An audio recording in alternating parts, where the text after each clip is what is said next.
جب علی خامنئی کو امریکی حملے میں قتل کیا گیا اور اسرائیلی میزائلوں نے فروری 2026 میں انہیں نشانہ بنایا، تو یہ تقریباً یقینی لگ رہا تھا کہ روس اور چین، جو برسوں سے ایرانی رہنما کے ساتھ اپنے اتحاد کو بڑھا چڑھا کر پیش کر رہے تھے، مداخلت کے لیے دوڑ پڑیں گے۔ اس کے برعکس ماسکو اور بیجنگ نے صرف رسمی احتجاج درج کروایا اور پھر ایک طرف ہو گئے۔ روسی صدر ولادیمیر پوتن نے خامنہئی کی دو طرفہ تعلقات کو مضبوط کرنے کی تعریف کی، لیکن اپنے رد عمل کو صرف سفارتی مذمت تک محدود رکھا۔ چین کی وزارت خارجہ نے اس حملے کو خود مختاری اور اقوام متحدہ کی خلاف ورزی قرار دیا، اصولوں کی خلاف ورزی قرار دیا، لیکن اس سے آگے کچھ نہیں کیا۔ ان پابندیوں نے تجزیہ کاروں کو حیران کر دیا، لیکن ایسا ہونا نہیں چاہیے تھا۔ ظاہری بیانات کے پیچھے دونوں دارالحکومتوں کے پاس اس عالم دین کو مرنے دینے کے اسٹریٹجک وجوہات تھیں۔ ماسکو تہران کو ایک لازمی اتحادی کے بجائے ایک وقتی ساتھی کے طور پہ دیکھتا ہے۔ کرملن کی سب سے بڑی ترجیح قفقاز اور شام میں اپنے مفادات کا تحفظ ہے۔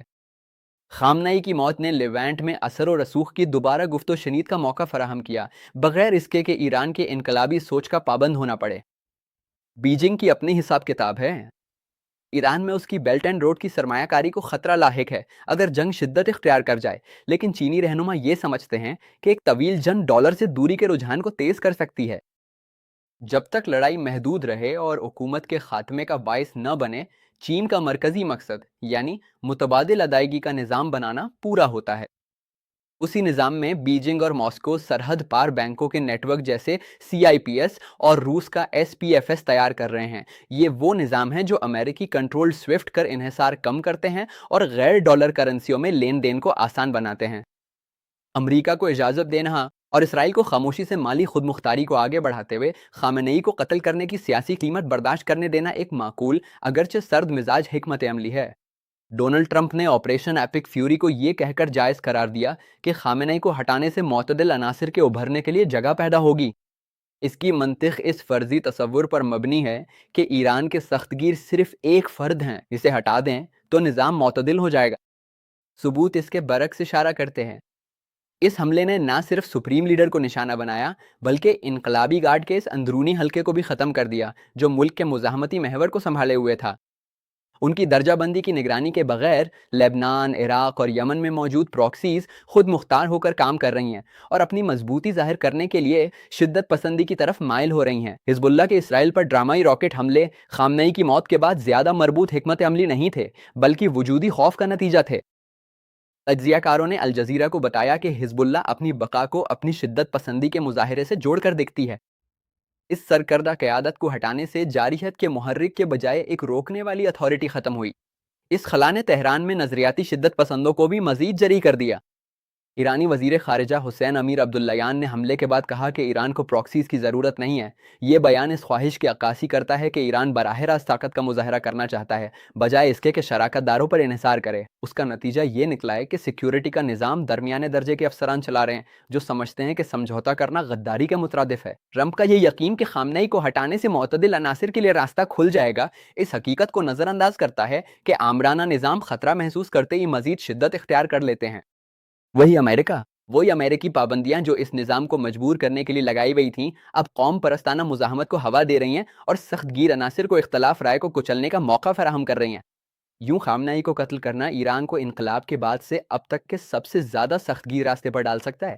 کیوں خامنئی کی موت نے ایران کے محور مزاحمت کو متحرک کیا، اور کیوں اب یہ محور فروری 2026 سے پہلے جنگ پر قابو رکھتا ہے؟ تہران کا علاقائی نیٹ ورک جو مختلف پراکسی گروپوں پر مشتمل تھا، ایک وفاقی فرنچائز کی طرح کام کرتا تھا جس میں سپریم لیڈر اور ان کے IRGC کے لیفٹیننٹس حکمت عملی، مالی معاونت اور اسلحے کی ترسیل کو مربوط کرتے تھے۔ امریکہ اسرائیل کے حملے نے اس نظام کا سر قلم کر دیا، سپلائی لائنز اور مواصلاتی چینلز کو کاٹ دیا۔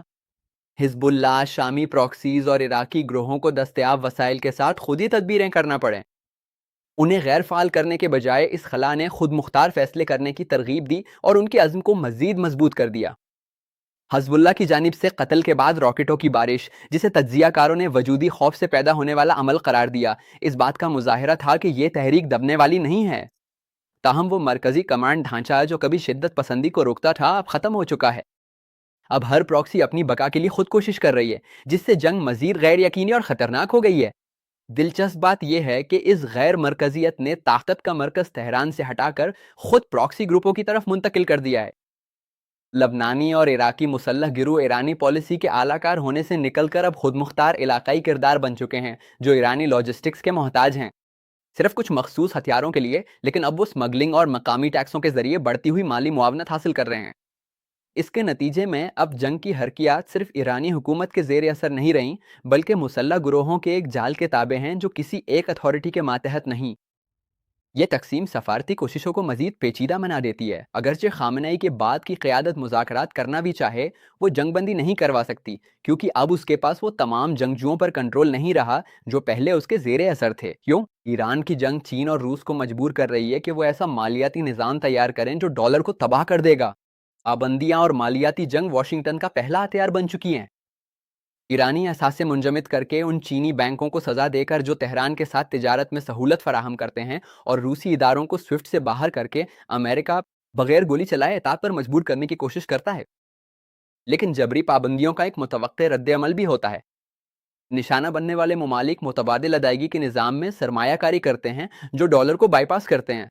تھامسن رائٹرز کے لیگل انسٹیٹیوٹ نے مشاہدہ کیا ہے کہ چین اور روس سرحد پار بینکوں کے ادائیگی کے نظام CIPS اور SPFS تیار کر رہے ہیں تاکہ ڈالر پر انحصار کم کیا جا سکے، اور وہ اپنی لین دین میں غیر ڈالر کرنسیوں کا استعمال بھی بڑھا رہے ہیں۔ آپریشن ایپک فیوری اس رجحان کو مزید تیز کر رہا ہے۔ بیجنگ کے لیے یہ جنگ رینمنبی کی عالمی رسائی کو بڑھانے کے لیے ایک محرک ہے۔ چین کے ایران اور روس کے ساتھ توانائی کے معاہدے اب زیادہ تر یوان میں طے پاتے ہیں، جبکہ سرحد پار ادائیگیاں CIPS کے ذریعے ہوتی ہیں۔ اس سے امریکہ کی ثانوی پابندیوں کا خطرہ کم ہوتا ہے اور پابندیوں کا شکار معیشتوں کے درمیان مالیاتی انضمام مزید گہرا ہوتا ہے۔ ماسکو جو یوکرین پر حملے کے بعد سوئفٹ سے کٹ چکا ہے، ایران کی جنگ کو اس بات کا مزید ثبوت سمجھتا ہے کہ امریکہ عالمی ادائیگیوں پر کنٹرول کو ایک اسٹریٹجک ہتھیار کے طور پر استعمال کرتا ہے۔ اس کا SPFS پلیٹ فارم جو ابتدا میں ایک مقامی متبادل تھا، اب آہستہ آہستہ CIPS اور بھارت اور مشرق وسطی کے ادائیگی نیٹ ورک سے جڑ رہا ہے۔ اگر یہ نظام اہم سطح تک پہنچ گئے تو یہ ڈالر کی بالادستی کو کمزور کر سکتے ہیں۔ ٹرمپ کی جنگ غیر ارادی طور پر اسی مالیاتی علیحدگی کو فروغ دے رہی ہے جس سے واشنگٹن طویل عرصے سے خوفزدہ تھا۔ امریکہ کے نجی فوجی ٹھیکیدار ایران میں کیوں مارے جا رہے ہیں، اور کیوں ان کی ہلاکتیں امریکی جانی نقصان میں شمار نہیں ہوتی؟ امریکہ کی جنگوں کی ایک تکلیف دہ حقیقت یہ ہے کہ نجی ٹھیکیداروں کی ہلاکتیں وردی پوش فوجیوں سے زیادہ ہیں۔ براؤن یونیورسٹی کے کاسٹس آف وار پروجیکٹ کے مطابق 11 ستمبر کے بعد کی جنگوں میں کم از کم 8,189 ٹھیکیدار مارے گئے، اور یہ بھی نوٹ کیا گیا ہے کہ امریکی کمپنیوں کے زیر ملازمت غیر ملکی کارکنوں کی ہلاکتیں اکثر ریکارڈ نہیں ہوتی یا ان کا معاوضہ نہیں دیا جاتا۔ ان کمپنیوں کے ملازمین کی ہلاکتیں اکثر نہ تو ریکارڈ کی جاتی ہیں اور نہ ہی ان کا معاوضہ دیا جاتا ہے۔ یہ جانی نقصانات سرکاری اعداد و شمار میں شامل نہیں کیے جاتے کیونکہ ٹھیکیداروں کو فوجی اہلکار نہیں سمجھا جاتا۔ آپریشن ایپک فیوری اس رجحان کو جاری رکھے ہوئے ہے۔ حکام نے ابتدائی ہفتوں میں صرف 6 امریکی فوجیوں کی ہلاکت کی اطلاع دی، تاہم تجزیہ کاروں نے خبردار کیا کہ نیپال اور فلپائن سمیت درجنوں غیر ملکی کنٹریکٹرز خلیج میں ایرانی میزائل حملوں میں ہلاک ہوئے۔ یہ امریکی جانی نقصان میں شمار نہیں ہوتے، بلکہ انہیں محض کارپوریٹ نقصان مانا جاتا ہے، یا بالکل نہیں۔ ٹھیکیداروں پہ انحصار سیاسی حساب کتاب کی عکاسی کرتا ہے۔ لاجسٹکس، بیس کی سیکیورٹی اور انٹیلیجنس اکٹھا کرنے کا کام نجی کمپنیوں کو سونپ کر پینٹاگن تعینات کیے گئے وردی پوش فوجیوں کی تعداد کم کر دیتا ہے، اور اس طرح سرکاری ہلاکتوں کی تعداد بھی کم ہو جاتی ہے۔ ٹھیکیدار اکثر غیر واضح یا مبہم حالات میں کام کرتے ہیں، ان پر نگرانی کم ہوتی ہے، جواب دہی کم ہوتی ہے، اور انہیں فوجیوں کے مقابلے میں کم سہولیات ملتی ہیں۔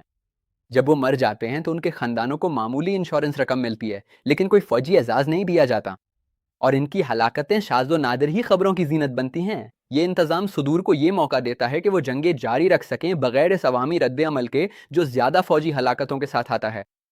ایران میں اس صورتحال کو جنگ کی قانونی ابہام مزید سنگین بنا دیتا ہے۔ کانگریس کی طرف سے جنگ کا باقاعدہ اعلان نہ ہونے کی وجہ سے ٹھیکیداروں کی ہلاکتیں قانونی دائرہ اختیار کے خلا میں گم ہو جاتی ہیں۔ امریکی کانگریس اپنی جنگ کو ووٹنگ کے بغیر کیوں دیکھ رہی ہے، اور یہ آئین کے خلاف غداری کیوں ہے؟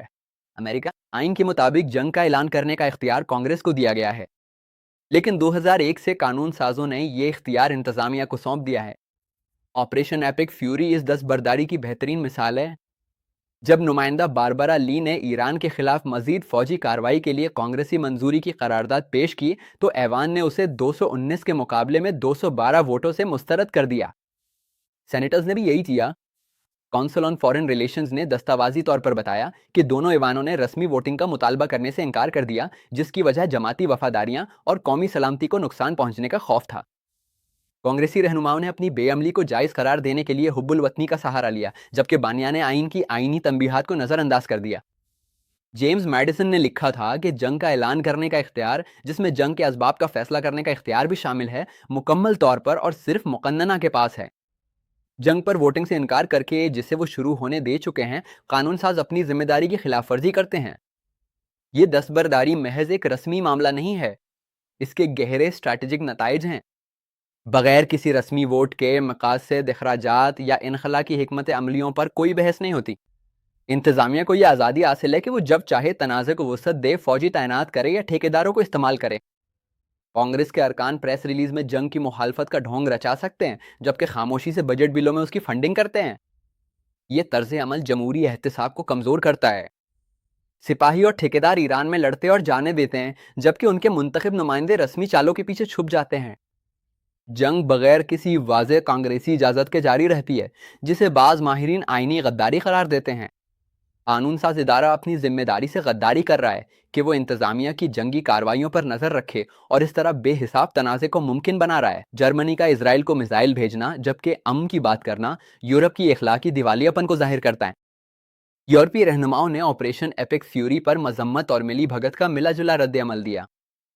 جرمنی کے وزیر دفاع بورس پیسٹوریس نے پارلیمنٹ میں کہا کہ مشرق وسطیٰ کے تنازعات صرف فوجی طاقت سے حل نہیں ہو سکتے، اور کہا کہ یورپیوں کو یہ بات اپنے امریکی اور اسرائیلی دوستوں کو بار بار بتانی چاہیے۔ اس کے باوجود برلن نے بے وقت اسرائیل کو فضائی دفاعی میزائلوں کی ترسیل کی منظوری دے دی۔ چانسلر فریڈرک مرز نے اس جنگ کو ایرانی جارحیت کے خلاف ایک ضروری رد عمل قرار دیا، جبکہ تہران پر کشیدگی کم کرنے پر زور دیا۔ یہ ذہنی تضاد گہری اخلاقی دیوالیاپن کو ظاہر کرتا ہے۔ یورپ تحمل کی تلقین کرتا ہے، حالانکہ وہ اسلحے کی فروخت سے فائدہ اٹھاتا ہے، اور ایک ایسی جنگ کی حمایت کرتا ہے جو اقوام متحدہ کی منظوری کے بغیر شروع کی گئی۔ یہ دوغلاپن ساختی تقاضوں کی عکاسی کرتا ہے۔ جرمنی کی دفاعی صنعت مشرق وسطی کے تنازعات سے فائدہ اٹھاتی ہے۔ یہ ملک اسرائیل کو اسلحہ برآمد کرنے والا یورپ کا سب سے بڑا ملک ہے۔ اسی وقت برلن خود کو ثالث کے طور پر پیش کرنے کی کوشش کر رہا ہے، اور دوسری جنگ عظیم کے بعد اپنی شناخت کو امن کے علم بردار کے طور پر اجاگر کر رہا ہے۔ اس کا نتیجہ ایک ایسی پالیسی کی صورت میں نکلتا ہے جو اخلاقی دائرے کے دونوں اطراف پر قابض ہونے کی کوشش کرتی ہے۔ میزائل فروخت کرنا، جبکہ اتحادیوں کو سفارتکاری اپنانے کی تلقین کرنا۔ یورپی منافقت کی ایک وجہ امریکہ پر انحصار بھی ہے۔ سلامتی کی ضمانتوں کے حوالے سے یورپ واشنگٹن کی کھل کر مخالفت نہیں کر سکتا، کیونکہ وہ روس کے خلاف نیٹو کی روک تھام پر انحصار کرتا ہے، اسی لیے وہ ہلکی پھلکی تنقید کرتا ہے، جبکہ امریکی اقدامات کے ساتھ ہم آہنگ رہتا ہے۔ عملی طور پر یہ جنگ اس اندرونی تضاد کو بے نقاب کرتی ہے، جس سے یورپ کی اخلاقی قیادت کا دعویٰ کمزور پڑ جاتا ہے۔ بحر الکاہل کی کمزوری کیوں؟ کوریا سے ایران تھاڈ منتقل کرنا یہ ظاہر کرتا ہے کہ امریکہ کی فوج بھی ایک ہی وقت میں صرف ایک جنگ لڑ سکتی ہے۔ آپریشن ایپک فیوری کے ابتدائی ہفتوں میں پینٹاگون نے مشرقی ایشیا سے فضائی دفاعی نظام مشرق وسطیٰ منتقل کر دیے۔ رائٹرز نے رپورٹ کیا کہ امریکہ اور جنوبی کوریا کی افواج نے پیٹریوٹ بیٹریاں اور تھاڈ سسٹم کے کچھ حصے جنوبی کوریا سے خلیج منتقل کرنے پر بات چیت کی۔ جنوبی کوریا کے حکام نے اصرار کیا کہ شمالی کوریا کے خلاف روک تھام برقرار ہے، لیکن تجزیہ کاروں نے خبردار کیا کہ پیونگ یانگ اس منتقلی کو غلط سمجھ سکتا ہے اور دوبارہ میزائل تجربات شروع کر سکتا ہے۔ یہ منتقلی اس بات کو اجاگر کرتی ہے کہ امریکی فوج کی صلاحیتیں بہت زیادہ پھیل چکی ہیں۔ اس کا نظریہ یہ فرض کرتا ہے کہ ایک بڑی جنگ لڑی جائے جبکہ دوسری کو روکا جائے۔ یورپ، انڈو پیسیفک اور اب مشرق وسطی میں جاری وعدوں کے ساتھ وسائل محدود ہیں۔ اسٹریٹجک خطرہ بالکل واضح ہے۔ کوریا سے میزائل دفاعی نظام ہٹانا شمالی کوریا اور چین کو یہ پیغام دیتا ہے کہ امریکہ توجہ کہیں اور ہے۔ یہ ایک کمزوری کو بھی ظاہر کرتا ہے۔ امریکہ ایک ہی وقت میں مختلف محاذوں پر شدید لڑائیاں جاری نہیں رکھ سکتا بغیر اس کے کہ اس کی صلاحیتیں متاثر ہوں۔ ناقدین کا کہنا ہے کہ یہ منتقلی اس بات کا اعتراف ہے کہ امریکہ دو محاذوں پر لڑائی نہیں لڑ سکتا۔ بحر الکاہل میں اس خلا سے ایشیا میں مخالفین کو حوصلہ مل سکتا ہے، جس کے باعث واشنگٹن کو جاپان اور آسٹریلیا جیسے اتحادیوں پر انحصار کرنا پڑے گا تاکہ اس خلا کو پور کیا جا سکے۔ یہ منتقلی روک تھام اور اشتعال انگیزی کے درمیان نازک توازن کو بھی اجاگر کرتی ہے۔ ایران میں جنگ کے لیے میزائل دفاعی نظام ہٹاتے ہوئے امریکہ اسی شدت کو بھڑکانے کا خطرہ مول لے رہا ہے جس سے وہ ایشیا میں بچنا چاہتا ہے۔ یہ حد سے زیادہ پھیلاؤ کا ڈھانچہ ہے۔ ایک سلطنت جو 3 براعظموں پر جنگیں لڑنے کے لیے خود کو مروڑ رہی ہے جبکہ اس کی اندرونی سیاست کمزور ہو رہی ہے۔ ٹرمپ کے جھوٹ اور فریب،